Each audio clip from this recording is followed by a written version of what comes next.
Hello friends, मैं हूं गौरव। और क्या आपको पता है 21 लाख करोड़ में पूरे 12 जीरोस होते हैं?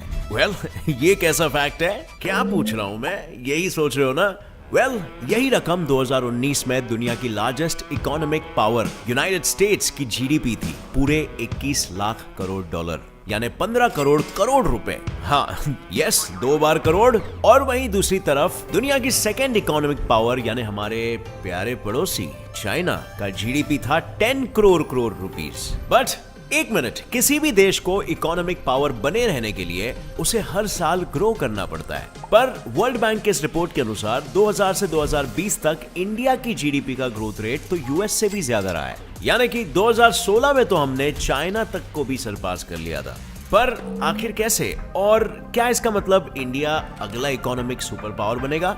वेट। अगला इकोनॉमिक पावर बनने की रेस में इंडिया अकेला नहीं है। हमारे जस्ट पीछे ही वियतनाम और फिलीपींस जैसे देश भी है। खुद ही देख लो, 2019 में जहां सबका जीडीपी ग्रोथ रेट डाउन था, वहीं वियतनाम ने 7.01% की ग्रोथ हासिल की और वो दुनिया का one of the fastest growing economies बन गया। और दूसरी तरफ फिलीपींस का ग्रोथ रेट इंडिया से भी फास्ट रहा और 2016 में उन्होंने 185 करोड़ रुपीस तो सिर्फ कॉल सेंटर से ही कमाए।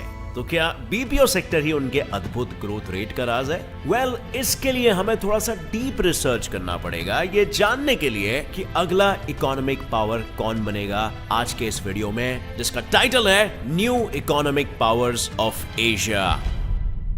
फ्रेंड्स, गूगल बाबा से मिले हुए सूत्रों के अनुसार अपना ये एशियन कॉन्टिनेंट 2030 तक करीब 60% ऑफ द ग्लोबल ग्रोथ का कंट्रीब्यूटर होगा। तो जाहिर सी बात है कि उसमें इंडिया का भी बहुत बड़ा योगदान रहेगा, इसीलिए तो हम सबसे पहले शुरू भी इंडिया से ही करेंगे।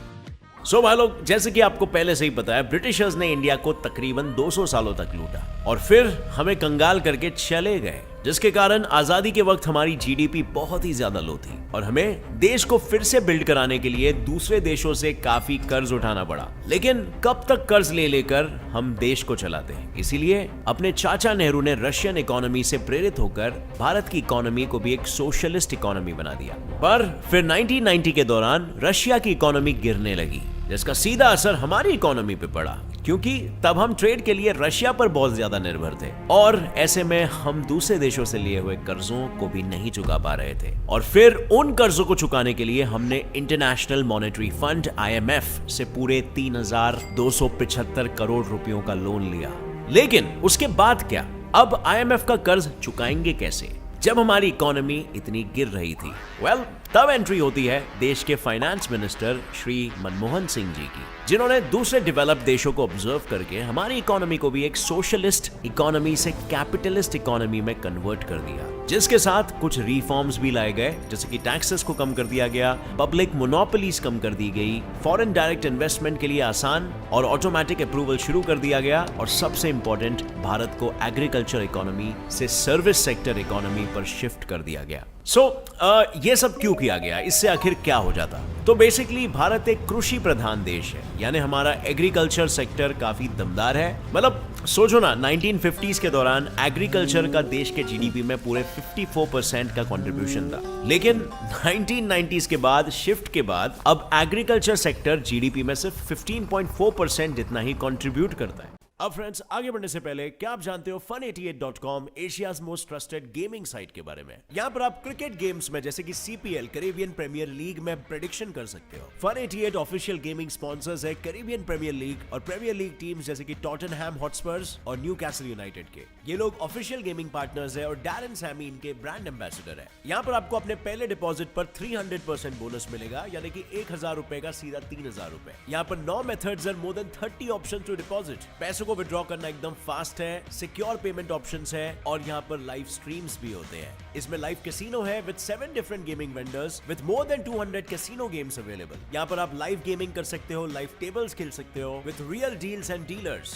सो click on the link in the description and go check out this website now. पर दूसरी ओर सर्विस सेक्टर्स ने इन कुछ ही सालों में इतना ग्रो किया है कि अब इनका शेयर पहुंच चुका है सीधा 53.89% पे। सो वी कैन सेफली से कि इसी शिफ्ट की वजह से हर 5 साल में भारत की जीडीपी तेजी से डबल होती गई और इसी ग्रोथ को और ज्यादा गति मिली 2014 में, जब हमारे मोटा भाई यानी PM मोदी जी ने make in India campaign launch किया। जिसकी वजह से बहुत सारी FDI यानी foreign direct investment, foreign companies को भारत में मैन्युफैक्चर करने का मौका मिला। अब एप्पल को ही देख लो, जिसने चेन्नई में आईफोन्स बनाना शुरू कर दिया क्योंकि भारत में बिजनेस करना अब इजी हो गया था। और बाय द वे, ऐसा मैं नहीं बल्कि ईज ऑफ डूइंग बिजनेसेस का वर्ल्ड लिस्ट बोल रहा है, जहां 2019 में भारत 100th से सीधे 63rd पोजीशन पर टपक पड़ा। और इसके बाद कई फॉरेन कंपनीज भारत में मैन्युफैक्चर करने के लिए अट्रैक्ट होने लगी और हमारे मैन्युफैक्चरिंग सेक्टर को और बढ़ावा मिली। अब अगर आपको याद होगा तो मैंने वीडियो की शुरुआत में बताया था कि 2016 में हमने चाइना को भी सरपास कर दिया था और हमारा ग्रोथ रेट 8.25% का हो गया था। वो इसी रीजन के वजह से हुआ था, ये सब बदलावों के बाद। लेकिन भारत यहीं पर नहीं रुका, बल्कि हमने इलेक्ट्रॉनिक मैन्युफैक्चरिंग में भी छलांग मारी। इन शॉर्ट, हम खुद इंडिया में ही स्मार्टफोन्स बनाने लगे, जैसे कि Vivo India, शायोमी, Samsung mobiles etcetera. ये सब की मैन्युफैक्चरिंग हम इंडिया में ही करने लगे और ये सब भी हमने बाय द वे 2016 में ही शुरू किया था। और तब की तारीख में हम सिर्फ 1 करोड़ स्मार्टफोन ही बना पाते थे, पर 2019 तक भारत में पूरे 15 करोड़ स्मार्टफोन्स बने हर साल, वो भी उसके बाद बनने लगे। वैसे देखा जाए तो ये हमारे लिए पॉसिबल हुआ क्योंकि भारत का कंज्यूमर मार्केट ही नहीं बल्कि इंडिया में कम पैसों में काम करने वाले लेबर्स भी ज्यादा है। जैसे उदाहरण के लिए चाइना का एवरेज लेबर कॉस्ट है 2000 रुपीज, वहीं भारत का सिर्फ और सिर्फ 370 रुपए है। और चाइना का दुनिया के कंपैरिजन में ऑलरेडी काफी कम है, तो हमारा कम से भी कम है। सो नेचुरली कोई भी फॉरेन कंपनी यही सोचेगी ना कि क्यों मैं इतना पैसे देकर चाइना में कराऊं, उससे अच्छा इंडिया ही क्यों ना चले जाए। प्लस इंडिया एक स्टेबल कंट्री भी है, यानी यहाँ पे डेमोक्रेसी है, और इसीलिए फिर धीरे धीरे फॉरेन कंपनीज चाइना जैसे मैन्युफैक्चरिंग हब को छोड़कर अब भारत में मैन्युफैक्चर करना शुरू कर दिए, जिसका फायदा हमें भी हुआ क्योंकि उनके कारण ही हमारी GDP भी काफी बढ़ी, यहाँ पे एम्प्लॉयमेंट भी बढ़ा। और अगर ये सिलसिला इसी तरह चलता रहा तो 2050 तक भारत इकोनॉमिक पावर के रेस में यूएस को भी पीछे छोड़ देगा और 2nd पोजीशन पर आ जाएगा। आई नो ये सुन के तो कतई अच्छा लगा होगा, लेकिन क्या ये इतना आसान है? बिल्कुल भी नहीं, क्योंकि इंडिया के इकोनॉमिक पावर बनने के रास्ते में कुछ कांटे भी है, जैसे कि करप्शन, इंफ्रास्ट्रक्चर की कमी, सोशियो पॉलिटिकल प्रॉब्लम्स, और यही सब इंडिया की ग्रोथ को रोक रहे हैं। लेकिन अगर इंडिया ये सब कांटे निकाल के जमीन पे फेंक दे तो हमारा भविष्य बहुत ही उज्जवल है। पर इसी उज्जवल भविष्य के सपने सिर्फ हम ही नहीं बल्कि वियतनाम और भी कई देश देख रहे हैं। और क्या आपको पता है, वियतनाम में तो 1986 तक प्राइवेट बिजनेस करना अलाउड ही नहीं था, लेकिन बस इन्हीं कुछ सालों में आज वहां पर 7 लाख से भी ज्यादा प्राइवेट बिजनेसेस ऑपरेट कर रहे हैं। अब ये इतना बड़ा बदलाव आया कहां से, ये जानने के लिए हमें वियतनाम के जंग और खून खराबे से भरे हुए इतिहास के पन्नों को पलटना होगा।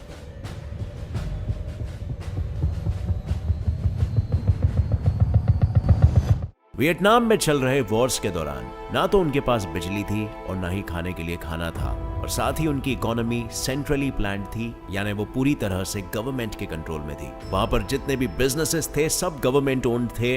लेकिन 80s के दौरान गवर्नमेंट ने देखा कि देश की गरीबी, बेरोजगारी और क्राइम रेट काफी हद तक इकोनॉमी को बढ़ने से रोक रही है, तो उन्होंने इस सिचुएशन को सुधारने की ठान ली, जिसके लिए उन्होंने 1986 में दोईमोई इकोनॉमिक रिफॉर्म्स लॉन्च किए, जिसने इनकी इकोनॉमी को मार्केट ओरिएंटेड इकोनॉमी बना दिया। यानी कि सिंपल भाषा में उन्होंने अपनी इकोनॉमी को गवर्नमेंट कंट्रोल से निकालकर दुनिया के लिए ओपन कर दिया और वहां के लोगों को खुद का बिजनेस शुरू करने की आजादी भी दे दी। बस फिर क्या था, जैसे ही प्राइवेट बिजनेसेस करने की अपॉर्चुनिटी मिल गई, वियतनामीज लोगों ने 30,000 से भी ज्यादा प्राइवेट बिजनेसेस खोल दिए। एंड 1989 में गवर्नमेंट ने 1200 स्टेट ओन्ड कंपनीज को कम करके 2016 तक 600 कंपनीज तक कर डाला। यानी कि कंपनीज को प्राइवेटाइज किया और कुछ कंपनीज में सिर्फ गवर्नमेंट शेयर्स रखे गए नाम के लिए, पर चलाने के लिए दूसरों को दे दिया गया प्राइवेट कंपनीज को, जिससे कि सर्विस और बेहतर हो सके। इसके बाद 1990s में वियतनाम का पहला foreign direct investment law pass किया गया, जिसके बाद कई फॉरेन कंपनीज जैसे कि Samsung, Nestle, Procter and Gamble, Unilever etcetera ने वियतनाम में मैन्युफैक्चरिंग करना शुरू कर दिया। ऐसे ही करते करते international trade and internal reforms से वियतनाम ने 1990s के बाद हर साल 7% की इकोनॉमिक ग्रोथ दिखाई। और कमाल की बात तो यह है कि इसी रेस में वियतनाम ने 2018 में चाइना को भी पीछे छोड़ दिया था। और इसीलिए भैया, अगर ऐसी स्पीड में वियतनाम दौड़ता रहा तो फिर ये तो यूएस को भी पीछे छोड़ देगा। लेकिन वियतनाम की अच्छी खासी चल रही कहानी में भी अचानक से आ गया एक ट्विस्ट, जो है वहां का फास्ट एजिंग पॉपुलेशन, यानी वहां का मेजॉरिटी पॉपुलेशन फिलहाल 30 से 40 के बीच का है, जो आने वाले कुछ सालों में ओल्ड एज में चला जाएगा और फिर वो आगे काम नहीं कर पाएंगे और ये वियतनाम की बढ़ती इकोनॉमी के लिए बहुत ही घातक साबित हो सकता है। लेकिन इस प्रॉब्लम को कैसे हैंडल किए, उसके लिए जापान भी वियतनाम की मदद कर रहा है, क्योंकि जापान खुद भी सेम ही प्रॉब्लम से गुजर रहा है। साथ ही वियतनाम में पॉवर्टी आज भी एक बहुत ही बड़ा इशू है, जिसको सुधारने के लिए गवर्नमेंट नाकाम कोशिशें कर रही है। पर मान लो कि अगर वियतनाम अपने इन सारे प्रॉब्लम्स को हैंडल कर लेता है तो चांसेस काफी है कि Vietnam next Asian economic power बनने की रेस में जीत जाएगा। अब नेक्स्ट अप हमारे लिस्ट में है एक छोटा पैकेट बड़ा धमाका देश। नहीं, मैं पाकिस्तान की बात नहीं कर रहा हूं, बल्कि मैं तो बात कर रहा हूं फिलीपींस की। और मैंने छोटा पैकेट इसीलिए कहा क्योंकि ये देश भारत से पूरे 11 टाइम्स छोटा है। पर अगर इसकी इकोनॉमी की बात करें तो भारत का जीडीपी पर कैपिटा है 1,55,860 रुपीस, लेकिन सरप्राइज फिलीपींस का जीडीपी पर कैपिटा है 2,58,709 रुपीस, यानी कि सिंपल भाषा में इसकी जीडीपी हमसे ऑलमोस्ट डबल है। और इसीलिए तो कहा गया छोटा पैकेट बड़ा धमाका। पर फिलीपींस भी एक जमाने में भारत की तरह एग्रीकल्चर पे बहुत ज्यादा डिपेंडेंट था, इतना कि उनका 1/3 जीडीपी तो सिर्फ एग्रीकल्चर से ही आता था। बट 1980s के बाद उन्होंने अपने इकोनॉमी को इतने फटाक से सर्विस सेक्टर पर शिफ्ट किया कि आज सर्विस सेक्टर ही उनके जीडीपी का 60% कंट्रीब्यूटर बन गया है। और उनके इसी सरप्राइजिंग ग्रोथ के पीछे का श्रेय जाता है उनके बड़े भैया यूएस को। मतलब एक जमाने में यूएस टेरिटरी होने के कारण यहाँ के लोग यूएस के कल्चर से बहुत ही ज्यादा इंस्पायर्ड हैं, इतने कि यहाँ के 90% लोग इंग्लिश बोलते हैं, जिस वजह से यहाँ पे कॉल सेंटर्स वाले लोगों की लॉटरी निकल गई है। और इंग्लिश बोलने के साथ साथ यहाँ की एवरेज एज 25 इयर्स है, यानी कि ये एक यंग वर्कफोर्स वाला देश है।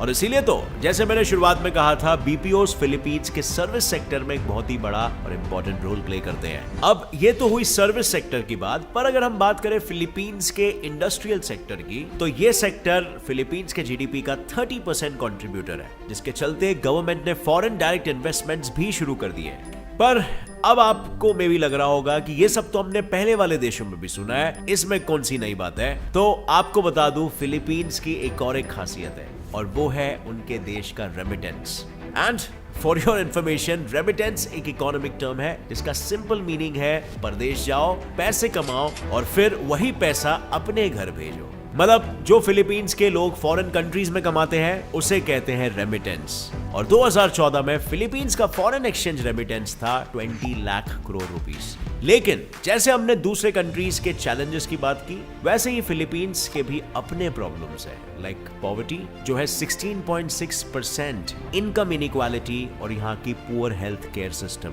अब फिलीपींस को अगर कोई चीज रोक सकती है तो वो है यही सब प्रॉब्लम्स। लेकिन अगर इन सब को ओवरकम कर दिया जाए तो फिलीपींस अगला धमाका बन सकता है एशिया का। सो फ्रेंड्स, अगर इन तीनों देशों में बताया जाए कि कौन सा देश सबसे पहले आगे आएगा तो इसका जवाब दे पाना मुश्किल है, क्योंकि कोविड के चलते हर देश अपनी समस्याओं से जूझ रहे हैं। लेकिन आने वाले कुछ सालों में ये तो तय है कि इन तीनों देशों में से एक देश तो एशिया का अगला इकोनॉमिक सुपर पावर बनने वाला है। आप मुझे बताओ नीचे कमेंट सेक्शन में, आपको क्या लगता है कौन होगा वो देश। मुझे पर्सनली तो इंडिया पे ज्यादा बिलीफ है as compare to any other देश। एंड विद दैट सेड, अगर ये वीडियो से कुछ भी नया सीखने मिला तो एक लाइक जरूर ठोकना। नए हो इस चैनल पर तो अभी सब्सक्राइब करो get set fly fact channel, क्योंकि यहाँ पर जो ज्ञान आपको मिलेगा उससे आप जीनियस बनते चले जाओगे। Always friends, stay curious, keep learning and keep growing. जय हिंद।